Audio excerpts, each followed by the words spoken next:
Ever been in a situation where you're lost in the wilderness, your stomach's growling like a grizzly bear, and you're surrounded by a sea of greenery, but you're not sure what's safe to eat?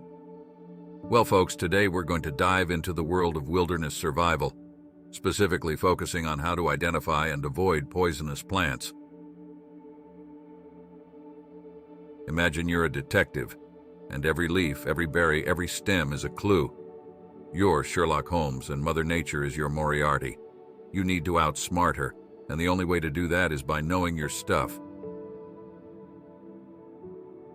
First off, let's talk about the universal edibility test. It's a method of determining whether a plant is safe to eat or not.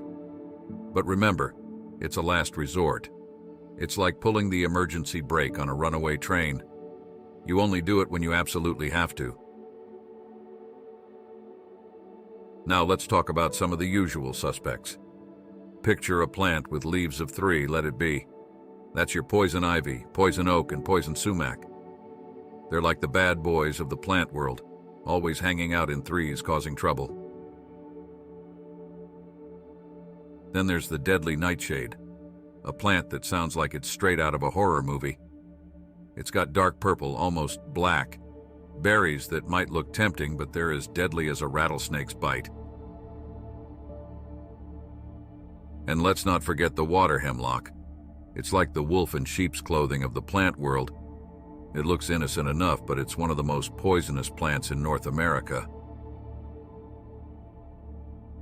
Now, I know this is a lot to take in. It's like trying to memorize a foreign language overnight.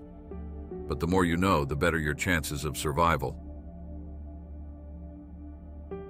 Remember, folks, the wilderness is not your enemy. It's like a giant puzzle, and you just need to figure out how to put the pieces together.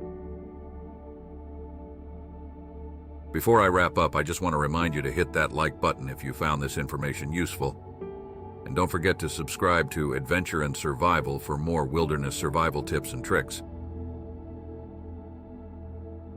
Remember, knowledge is power, and in the wilderness, it could be the difference between life and death. So stay safe, stay smart, and keep exploring. Until next time, this is Bud signing off.